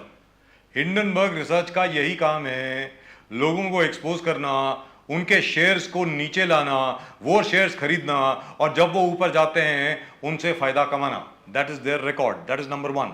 Number 2, हमारे खुद के ऑफिस के सामने 2 फ्लाईओवर हैं साहब, 2 फ्लाईओवर जो पिछले 2.5 साल से बंद पड़े थे। इस सरकार के आने के बाद, यानी एकनाथ शिंदे और देवेंद्र फडणवीस की सरकार वापस आने के बाद 6 महीने के अंदर अंदर ये फ्लाईओवर बन गए। वेरी फ्रैंकली स्पीकिंग, मुझे तो बहुत सहूलियत मिल गई है, प्रदीप जी को बहुत सहूलियत मिल गई है, हमारे ऑफिस में जितने भी लोग काम करते हैं उनको बहुत सहूलियत मिल गई, यहाँ का ट्रैफिक जैम बहुत कम हो गया है। नंबर 2। नंबर 3, आपसे एक छोटा सा सवाल मैं पूछता हूं, जो प्रदीप जी ने आपसे सवाल पूछा, अडानी हो गया, राफेल का मैटर हो गया, बाकी पोर्ट्स का, एयरपोर्ट्स का, कोल का, स्टील का, बाकी हर चीज का जो मैटर हो गया वो ठीक है, लेकिन जिस प्रकार 37% बिजली में बढ़ोतरी का प्रस्ताव MERC में गया इलेक्ट्रिसिटी डिस्ट्रीब्यूशन कंपनीज द्वारा, उसको हम लोगों तक अच्छी तरह नहीं पहुंचा पाए सर, उसको लोगों तक अच्छी तरह नहीं पहुंचा पाए। तो मैं आपसे जानना चाहता हूं कि BMC के जो बाकी मुद्दे हैं उनका कैसे करेंगे, क्योंकि ये तो सबसे बड़ा मुद्दा है। आप ये देखिए ना, 37% हाइक, आज भी बिजली के बिल की मार से लोग त्रस्त हैं, तड़प रहे हैं, और वो लोग सामने नहीं आ रहे हैं फरवरी 15 के पहले पहले कि भाई इस पे आप ऑब्जेक्शन लगाइए या सड़क पे आइए, मोर्चा करिए, कुछ भी करिए, अडानी के ऑफिस के सामने जिंदाबाद मुर्दाबाद करिए, अपना बेस्ट के ऑफिस के सामने जिंदाबाद मुर्दाबाद करिए, वो भी नहीं हो रहा है। तो मैं आपसे जानना चाहता हूं कि दिल्ली के मॉडल में सबसे बड़ा एडवांटेज क्या था साहब? आप 3 बार जो दिल्ली में सरकार जीते हैं, आप 3 बार जो दिल्ली में चुनाव जीते, दिल्ली के लोग आपके साथ थे, जितने भी मिडिल क्लास के लोग थे, स्लम के जो दिल्ली में जिनको JJ कॉलोनी कहा जाता है, झुग्गी झोपड़ी कॉलोनी, जो जैसे यहां पे झोपड़पट्टी है वहां JJ कॉलोनी है, सब लोग आपके साथ थे। यहां पर वो लोग क्यों नहीं दिख रहे? काट के साहब बताएं। नहीं आएंगे सर, यहाँ पे भी लोग जुड़ रहे हैं।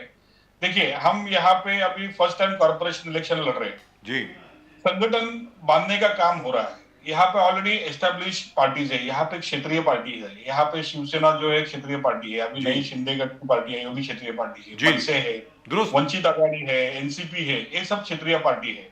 यहाँ पे BJP नेशनल पार्टी है, कांग्रेस के बाद में अभी आम आदमी पार्टी एक नेशनल पार्टी है। हमारा जन्म 10 साल पहले हुआ है, हम 10 साल की पार्टी है।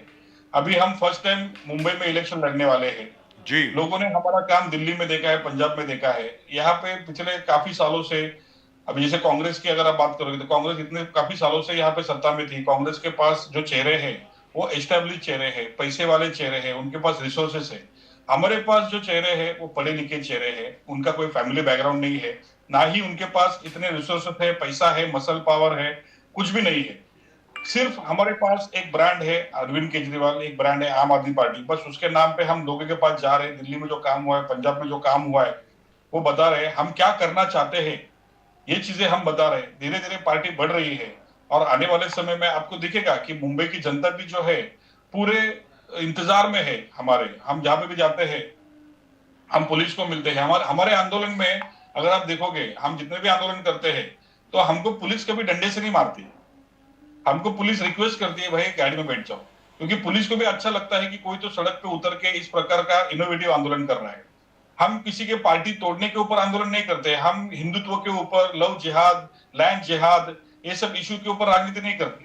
हम राजनीति करते हैं बिजली के मुद्दे पे, हम राजनीति करते हैं पानी के मुद्दे पे, हॉस्पिटल के मुद्दों पे, हम राजनीति करते हैं करप्शन के मुद्दों पर। तो धीरे धीरे ये सब चीजें लोगों तक जा रही है और लोगों को समझ में आ रहा है कि भाई आम आदमी पार्टी मुंबई में आ गई है। थोड़ा विजिबिलिटी में हम थोड़ा कमजोर पड़ रहे हैं क्योंकि हमारे पास इतने फंड्स नहीं है जी। एक बैनर लगाने के लिए 2000 रुपए का खर्चा है, एक टीवी ऐड देने के लिए लाखों का खर्चा है, एक पेपर ऐड देने के लिए 5 लाख का खर्चा है, उतने पैसे हमारे पास है नहीं। तो खाली इसी माध्यम से हम लोगों तक पहुंच रहे हैं और धीरे धीरे आम आदमी पार्टी आपको दिखेगी पूरे मुंबई में, हर आम आदमी के घर तक पहुंचेगी, हर आम आदमी के दिल तक पहुंचेगी। संदीप पाटके साहब, मैं उम्मीद करता हूं कि आप इसी तरह काम करते रहें, हिम्मत ना हारें। सीधी सादी बात है, these are all teething problems. जैसे जैसे आप शुरू होते जाएंगे, जैसे जैसे आप एक एक सीढ़ी दर सीढ़ी चढ़ेंगे, ज़रूर आपको सफलता मिलेगी। मैं उम्मीद करता हूं कि मुंबई के लोगों को आज ज़रूरत है एक किसी भी ऑनेस्ट पार्टी की, जो भी हो, आम आदमी पार्टी हो, कांग्रेस हो, बीजेपी हो, शिवसेना हो, जो भी है, जो असल में मुंबई के लोगों के लिए काम करे। जी बताएं। डेवलपमेंट के मुद्दे पे मैं एक बात कहना चाहता हूँ। जी बताएं। कि डेवलपमेंट के मुद्दे पे, क्योंकि डेवलपमेंट की इतनी हड़बड़ी हो गई है सरकार को जी, तो इस हड़बड़ी में इन्होंने इन्वायरमेंट को भूल गए। जी, ये जो बेसिक यहाँ की जो जरूरत है उसको भूल गए। आज हम देख रहे हैं मुंबई में काफी लोगों को ब्रीदिंग प्रॉब्लम्स हो रहे हैं, इसमें। मुंबई में काफी लोगों को थ्रोट इन्फेक्शन हो रहे हैं, जी मुंबई में काफी लोग खांस रहे हैं। जी। तो ये क्यों है? मुंबई का पोल्यूशन जो है वो पहले दिल्ली का पोल्यूशन सबसे ज्यादा होता था, अभी मुंबई का पोल्यूशन दिल्ली के लेवल तक आया है, जबकि हम सर दिल्ली से ऊपर है, क्या बात कर रहे हैं आप? दिल्ली से ऊपर है जी बिल्कुल। जबकि हम समुद्र मैं के अभी बाजू में- अभी के फिगर्स आपको बता देता हूँ। जी बोलिए बोलिए। जी हम समुद्र के बाजू में है। जी आरे जैसा एक प्रकल्प था, आरे जैसा एक जंगल था, वो जंगल तोड़ने की डेवलपमेंट के नाम पे वो जंगल तोड़ रहे हैं। जी। तो अगर इस प्रकार की परिस्थिति रहेगी तो समझ लो कि अभी जैसा 6,100 करोड़ का सीसी का मतलब कंक्रीटाइजेशन का टेंडर निकाला, हर सड़क अगर आप सीमेंट की बना दोगे तो यहाँ पे पानी का ये होने वाला है नहीं, पानी आपकी जमीन में जाएगी जी। नहीं, पानी आपका रास्ते पे ही जमने वाला, वाटर हार्वेस्टिंग का जो ये रहता है वो होगा नहीं। यहाँ पे आप जंगल तोड़ रहे हैं, यहाँ पे डेवलपमेंट के नाम पे आप पूरा सीमेंट कंक्रीटाइजेशन कर रहे हैं, जिसकी वजह से हीट भी यहाँ पे बढ़ रही है, यहाँ पे डेवलपमेंट की वजह से पूरे हवा में प्रदूषण है और मुंबई के सभी लोगों की सेहत भी उसमें खराब हो रही है। तो आपको ये सब डेवलपमेंट करना, लेकिन सबका तालमेल जुड़ा के करना चाहिए। सिर्फ लोगों के पैसे बर्बाद कर कर आप सिर्फ नहीं ये बता नहीं सकते कि 1800 करोड़ का हमने ब्यूटिफिकेशन का काम किया है। आप टूटे हुए पत्थर को भी कलर मारोगे और बोलेगे ये ब्यूटिफिकेशन है, तो मैं समझता हूँ कि ये लोगों के, आम जनता के पैसे का ये मिसयूज है। ये चीजें सभी लोगों को पता चलनी चाहिए। Right. Perfect. But I tell you what, as far as the AQI today is concerned, Delhi's AQI in Pusa is about 106. हम लोगों का AQI आज जो है, it has gone up to 160, 160 के करीब है। जहाँ तक दिल्ली मुंबई का से सवाल है, काफी आगे चले गए हम। which is fantastic. It's dangerous, absolutely dangerous. And there is only one place. Yes. बाकी किसी जगह पे 152 है, कहीं और 100, Yes. 150 है। दिल्ली में शादीपुर में ज्यादा है हमसे, 160 के करीब है। लेकिन दिल्ली से ज्यादा है सर हम, ऑन एन एवरेज। एक हफ्ते का अगर आप एवरेज निकालोगे तो मुंबई का जो AQI है वो दिल्ली से ज्यादा है। तो Mumbai is number 1 again sir. बताओ मुझे। सर कहने का मतलब ये हुआ संदीप काटके साहब, we are number 1 once more. सीधी बात है, हर चीज में हम नंबर 1 है। दिल्ली को पीछे छोड़ दिया हमने। काटके साहब बहुत बहुत धन्यवाद आपका, आप इसी तरह काम करते रहें। Thank you very much.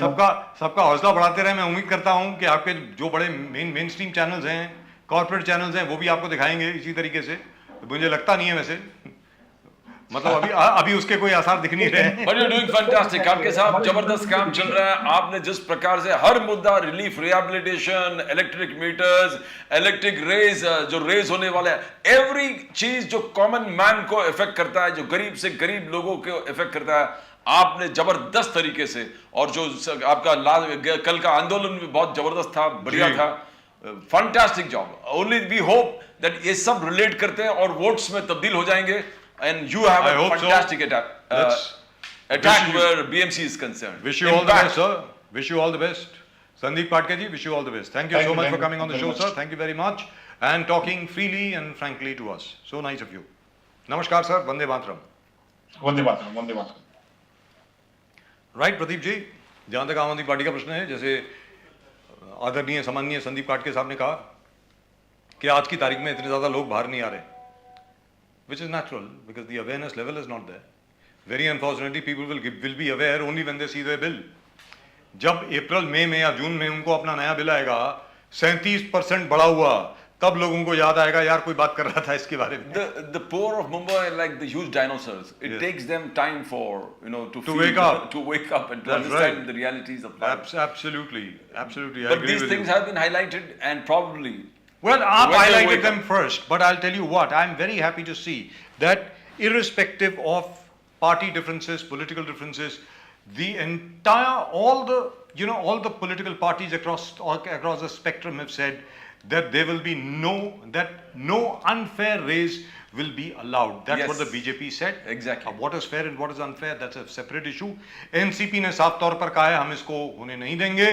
Congress के जितने भी प्रवक्ता यहाँ पर आए हैं उन्होंने भी यही कहा है कि हम इसको होने नहीं देंगे। Exactly. यानी पहले से ही त्रस्त हैं लोग बिजली के बिल से, उसके ऊपर और आप 37% और बढ़ाना चाह रहे हैं। अरे मार दोगे लोगों को क्या? I mean, this is absolutely terrible. And I think we have somebody from the Congress with us. Suresh Chandra राजहंस जी शायद हमारे साथ हैं। राजहंस जी नमस्कार। नमस्कार सर। नमस्कार। राजीव कुमार बजाज बोल रहा हूँ, आरकेबी। नेशन नाउ से एडवोकेट प्रदीप नाम्बियार जी मेरे साथ हैं। राजन जी ये बताएं, जी सर। ये राजन सिंह जी नहीं है, सुरेश चंद्र राजन जी हैं। राजन सिंह जी चले गए, छोड़ के चले गए, वो बीजेपी में चले गए जी। राजन जी आप जैसे अभी बैठे हैं बस वैसे ही बैठे रहें, आप हिलिएगा नहीं। अगर आप हिलेंगे तो आपकी पिक्चर हिलेगी। सुरेश चंद्र जी ये बताएं कि राहुल गांधी ने तो आप सबको जागरूक कर दिया। राहुल गांधी की भारत जोड़ो यात्रा ने भारतीय जनता पार्टी और अन्य पार्टियों को घबरा भी दिया। अब आप ये बताएं कि बॉम्बे में क्या होने वाला है, मुंबई में आखिरकार तय क्या हुआ है? हर रोज मैं ये पूछ रहा हूं कि क्या यह तय हो गया है कि बीएमसी के जो चुनाव हैं बतौर महाराष्ट्र विकास अघाड़ी के तहत लड़ेंगे या कांग्रेस अकेले लड़ेगी? सुरेश चंद्र जी। हेलो जी हेलो सर, आपको आवाज आ रही है कि नहीं? Hello. I don't think he can hear us, sir. I don't think Mr. Rajan can hear us. Can we correct that, please? Can we correct the audio problem, please? I don't think Mr. Suresh Chandra Rajan cannot hear us. Sir, can you hear me? Hello. जी, we can hear you, sir. We can hear you loud and clear. Yes Sir, yes. आपकी आवाज आ रही है, sir? मेरी आवाज आ रही है? आपकी आवाज जबरदस्त आ रही है, फर्स्ट क्लास आ रही है, बिल्कुल। Yes sir, yes sir. बिल्कुल कांग्रेस की तरह आपकी आवाज आ रही है, टेंशन मत लीजिए, आ रही है आवाज। जिस राहुल गांधी जी के नेतृत्व में जी भारत जोड़ो यात्रा के कारण पूरे देश भर में एक माहौल बन गया। जी और आपने देखा होगा कि जैसे राहुल गांधी जी ने भारत जोड़ो यात्रा का अभियान पूरे देश भर में शुरू किया, जी। तो भारतीय जनता पार्टी ने उस यात्रा को बदनाम करने का काम किया। जी ये यहाँ तक ही नहीं कि उन्होंने राहुल गांधी के टी शर्ट को लेकर, उनके जूते को लेकर, अलग अलग मुद्दे को लेकर जितना उनके पर्सनल लेवल पे अटैक कर सकते हैं उतना अटैक करके इस भारत जोड़ो यात्रा को एक खिलवाड़ करने की काम किया। लेकिन राहुल गांधी की जो सोच थी, राहुल गांधी की जो विचारधारा थी, और उन्होंने उसी विचारधारा को लेकर आगे इस भारत जोड़ो अभियान को और ताकत के साथ आगे लेके चले गए। और आपने पूरे देश ने देखा है कि भारत जोड़ो यात्रा में जिस तरह से लोगों ने इस अभियान में सहभाग लिया, वो सहभागी हुए। हेलो जी, सुन रहे हैं सर, सुन रहे हैं, आपकी आवाज आ रही है, बोलिए बोलिए। We have a problem, Pradeep ji. Yes. We are having a network problem there. Yeah. And I think he's just been disconnected. Can we try and get him back on, please? I think his mobile battery is pretty low, but I think he'll be back, hopefully. And if he's not, well, then he's not. सीधी सादी बात है। सबसे बड़ी बात यहाँ पर यह है कि भारत जोड़ो यात्रा का जो latest is there's a privilege motion against Rahul Gandhi. Yes, because he for whatever he said.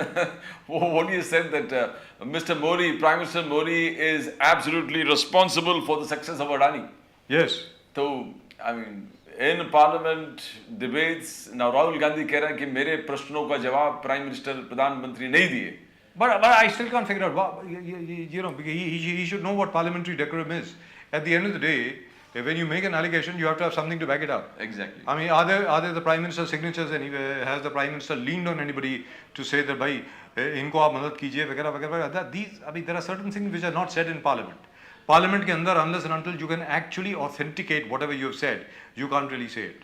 Now, And, yes, sir. And the point is, there is a big, what you call, breakup in the entire UPA. जैसे हम लोग कल भी discuss कर रहे थे। और प्रदीप जी, सबसे बड़ी बात यहाँ पर ये हुई है कि राहुल गांधी का जो पूरा मोमेंटम था, ये प्रिविलेज मोशन की वजह से मुझे लगता है तितर बितर होने वाला है। जिस तरीके से उन्होंने, भाई अगर ये बाहर सभा में कह देते कहीं, so he still had a way out. Let's be very clear. But the fact that it's gone to the privileges committee, or privileges committee, you know, the majority will be of the BJP members. There is even a possibility that Mr. Rahul Gandhi's membership might be suspended. He may even be banned from standing for elections for the next 5 years or something like that. I mean, there's every possibility. They have been matching Rahul Gandhi's photographs with photographs of Adani with Ashok Gehlot. Yes. They have been matching it with Mamta Banerjee. And they've been showing Mr. Rahul Gandhi with the gentleman who owns Hindenburg Research. Yes. And Kamal Nath. Yes. Bhupesh Bagal. Yes. You know, various factors. आप देखो कि कहाँ तो what are you going? Are there division? Sharad Pawar ji. I mean, आज BJP एक उनके agenda चला रहे थे all the social media about how Sharad Pawar has described Mr. Adani. He has praised Mr. Adani in his book. Yes. So, now what are we looking at? And No, but the Adani issue, to be very frank with you, Pradeep ji, Bilkul. is hardly anything. I'll be very frank with you. In another month or in another couple of months, Mr. Adani's fortune will go back to the level it was before the Hindenburg report came out. so What are you going to do at that time? It's moving toward the sky. I already. mean, what are you going to do at that time? Because this is very silly. ये छोटा सा शगुफ्ता था, आपने सब लोगों ने मजे ले लिए इस पे लेकर के, उसके बाद आप चुप रहिए, कोई सब्सटेंशियल बात कीजिए. जैसे राहुल गांधी जी जो हैं, जिन्होंने भारत जोड़ो यात्रा के दौरान बड़ी सब्सटेंशियल बात करी, देश को जोड़ने की बात करी, देश को और शक्तिशाली बनाने की बात करी, देश की बात करी. अगर यही चीज वो पार्लियामेंट में भी करते तो मुझे लगता है कि बहुत ज्यादा फायदा होता कांग्रेस का, वेरी फ्रैंकली. JPC की क्या मांग है sir? Where you talking about Which is JPC? okay. They can ask for You the don't have JPC. Sharad Pawar supporting it. You don't have Mamata Banerjee supporting it. No, they don't. Within the Congress, there is. You don't have people supporting it within the divisions. Congress either. Ashok Gehlot, Kamalnath, Bhupesh Baghel, जितने लोग हैं, तो आप कैसे? Now, are you talking in one voice? You have raised. There How was do an you issue. know it is There not was an one issue. of these people that you just mentioned who very quietly got one of Rahul Gandhi's advisors to advise him to say that against the Prime Minister in the Lok Sabha, knowing that it would attract a privilege motion, knowing that it would attract the privileges committee. There is a possibility. I'm just saying, because Rahul Gandhi is a very sincere, very straight up front and honest person. The fact is, he still does not know that quite a huge faction of his own party is against him and is trying to pull him down, which is apparent. जिस प्रकार से Prime Minister social media, Prime Minister called it allegations. He said, who is going to believe your allegations? Who is Yes. going to believe the Congress allegations? Nobody. And जिस प्रकार से उन्होंने And what I have done for the poor. मैंने Yes. गरीब से Yeah, गरीब I think we've got Mr. Yes. Suresh in the back. बिल्कुल। सुरेश चंद्र जी, आप कुछ बोल रहे थे कि राहुल गांधी जी का प्रश्न है, राहुल गांधी जी की भारत जोड़ो यात्रा के खिलाफ भारतीय जनता पार्टी ने पूरा अभियान चलाया. जी बताएं.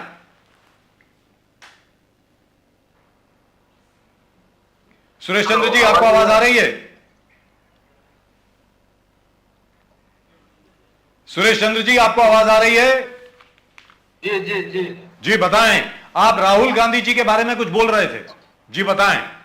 जी हाँ, जिस तरह से भारत जोड़ो यात्रा में राहुल गांधी जी ने जो एक कैंपेन अभियान चलाया, उस जी। अभियान को लेकर भारतीय जनता पार्टी ने लोगों के बीच में उस भारत जोड़ो यात्रा को लेकर कई सवाल उपस्थित किए थे, जिसमें राहुल गांधी के पर्सनल लेवल पे जाकर उन्होंने कई अटैक किए. जैसे मैंने कहा कि उनका शर्ट कौन सा है, उनके जूते कौन से हैं, यहाँ तक कि उन्होंने ये भारत जोड़ो यात्रा भी पूरी कर नहीं पाएंगे, इस तरह की उन्होंने बातें की. जी. लेकिन आपने देखा होगा कि जिस तरह से भारी ताकत के साथ लोगों ने इस भारत जोड़ो यात्रा में सहभाग लिया और बहुत ही शानदार तरीके से भारत जोड़ो यात्रा के कारण पूरे देश में माहौल बनने में मदद हुई. जी, दुरुस्त बात है. लेकिन अब आगे क्या? मैं आपसे ये जानना चाह रहे हैं कि जहां तक मुंबई का प्रश्न है, मुंबई में बीएमसी के चुनाव होने वाले हैं. आप क्या महाराष्ट्र विकास आघाड़ी के तहत लड़ेंगे या अकेले लड़ेंगे? सुरेश चंद्र जी. देखो, महाविकास आघाड़ी जितने भी चुनाव अभी हो रहे हैं उसमें हम आज महाविकास आघाड़ी गठबंधन लड़ रहे हैं. जी. और आपने अभी जो इलेक्शन हुए हैं उसमें आपने देखा होगा जी, विधानसभा देखा. उसमें महाविकास आघाड़ी ने बड़ा विजय हासिल किया है वहाँ जी. पे. और आने वाले बीएमसी इलेक्शन में भी हम आज महाविकास आघाड़ी गठबंधन की तरह से लड़ेंगे और मुंबई महानगर पालिका में जीत हमारी ही होगी. वंडरफुल. और अभी आप बोल रहे थे कि जो फ्लाईओवर वगैरह उद्घाटन कर रहे हैं, ये शिंदे फडणवीस सरकार ने तो हमारे कार्यकाल में जो ब्रिज बने थे उनका वो इनॉग्रेशन करने का काम कर रहे हैं. उन्होंने हमारे सरकार ने जो अलग अलग स्कीम बनाई थी उनको स्थगिति देने का काम किया है. अरे और आपने कुछ दिन पहले देखा होगा कि उन्होंने एक इस तरह के उनके मिनिस्टर कहते हैं कि हमारा बीजेपी का जिला अध्यक्ष कोई सिफारिश करता है, रिकमेंडेशन करता है, तो ही उसको फंड या उसको अलग अलग योजना का बेनिफिट दिया जाएगा. इस तरह की सोच लेके ये विकास के लिए काम करने वाले लोग नहीं है. ये जाति और धर्म को लेकर समाज को तोड़ना चाहते हैं और उसके आधार पर ये इनकी राजनीति को आगे लेके जा रहे हैं.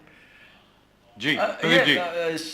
संजय राउत जी ने जैसे कांग्रेस प्रेसिडेंट महाराष्ट्र के, तो उस पर जब कहा कि उनका इस्तीफा देना, उसके वजह से एनडीए की सरकार गिर गया, आगे जाके शरद पवार साहब ने वो उच्च लेवल, उन्होंने नाना पटोले जी पर कहा कि हाँ उन्होंने सबका सहमति, एमवीए घटक का सहमति नहीं लिया था और उन्होंने इस्तीफा दिया। तो ये क्या हो रहा है? ये एमवीए में दरारें हैं, डिविजन आ गया है, एक दूसरे पे कीचड़। चुनाव तो आप सर लड़ रहे हो, बट शरद पवार जी के स्टेटस के इतने बड़ा दिग्गज नेता नाना पटोले जी पर उंगली उठा रहे हैं, तो इसको आप कैसे देखते हो? बिकॉज क्या बीएमसी में होगा युति, नहीं होगा? बोलिए सूर्यचंद्र जी। हमें सबसे पहले एक चीज ध्यान देनी होगी कि शिवसेना, राष्ट्रवादी कांग्रेस पार्टी और कांग्रेस, ये तीनों पार्टी अलग अलग विचारधारा की पार्टियां हैं। लेकिन भाजपा जिस तरह से नफरत की राजनीति कर रही थी, देश को तोड़ने की काम कर रही थी, और ऐसे ही महाराष्ट्र में भी उनका काम था। इसीलिए महाराष्ट्र में लोगों के बेनिफिट के लिए, लोगों के हित के लिए, महाराष्ट्र के भलाई के लिए हम लोग तीन पार्टी, अलग अलग पार्टी इकट्ठा आई थी। हो सकता है कि ये संजय राउत की जो स्टेटमेंट है, राउत साहब की, वो स्टेटमेंट अगर कुछ दिन पहले शरद पवार साहब ने कहा था कि उद्धव ठाकरे साहब ने रिजाइन नहीं करना चाहिए था जी, अगर वो रिजाइन नहीं करते तो कई सारे सवाल जो आगे खड़े हुए हैं वो नहीं खड़े हो सकते थे। तो इसके लिए हमें ऐसा लगता है कि हमारे अगर बीच में कितने भी मतभेद हो, कितने भी अलग अलग विचार हो, फिर भी जब हम महाविकास आघाड़ी के इलेक्शन लड़ते हैं तो हम पूरी ताकत के साथ लड़ते हैं। और आपने तो हाल ही में जो भी जितने भी इलेक्शन हुए हैं उसमें आपने रिजल्ट देखा है। हाँ, रिजल्ट तो आया, रिजल्ट तो आपके पक्ष में ही आया। जहां जहां पर एनडीए ने इकट्ठे लड़ा है, अमरावती की सीट पे जो भारी जीत हासिल की, यहाँ तक कि देवेंद्र फडणवीस और नितिन गडकरी जी, आरएसएस का जहाँ पे हेडक्वार्टर है, वहां पे नागपुर में भी हम लोगों ने शानदार जीत हासिल की है। तो मुंबई का क्या होने वाला है सर? बातें करेंगे तो मुंबई का क्या होने वाला है ये तो बताएं, क्योंकि मुंबई में अभी आप लोगों की कैंपेन शुरू नहीं हुई है। I think we are losing him again. I think we got a bad net. I think he's got a bad net, so we are losing him. Right? I think that's just about it as far as the show is concerned. I hope the Congress gets its act together, and not like the internet that we saw just now from the Congress Party spokesperson. I hope. God bless him, and God bless the Congress Party and everybody else. But right now, the pace at which development is taking place, Pradeep ji, I'm telling you, it's going to be very, very difficult to match, and it's going to be very, very difficult to come back. But yes, if the you Aam have to Aadmi take care of the Party, poor and downtrodden, the But way if the- Mr. Modi as a prime minister has taken care of them. but if the Aam Aadmi Party, when but if Modi repeats what he has done, look at the confidence which level. is not untrue. Amazing. But by the way, that's not untrue. Let's be very clear. That's He not has done untrue. it. He has done it. So it's not Wait, arrogance. tomorrow It is- we can actually discuss. Bilkul, sir. In my personal opinion, Modi has done more for the poor of this country and the downtrodden of this country Exactly, sir. than most prime ministers in the last 70 years. And that's my opinion, and you can ream me for it, you can crucify me for it, or whatever. But the fact remains, the pace of development in Maharashtra and in Mumbai is going to be very difficult to match as a campaign slogan for any party. That's just about it on this show. I hope you like the show. Please do send in your comments in the comment section of the video, and do like the video if you like it, and do subscribe to the channel. This channel, of course, is Nation Now. From both Pradeep ji and myself, आप सब लोगों को नमस्कार, वंदे मातरम, जय हिंद, जय महाराष्ट्र, जय भवानी, जय शिवाजी, नमस्कार।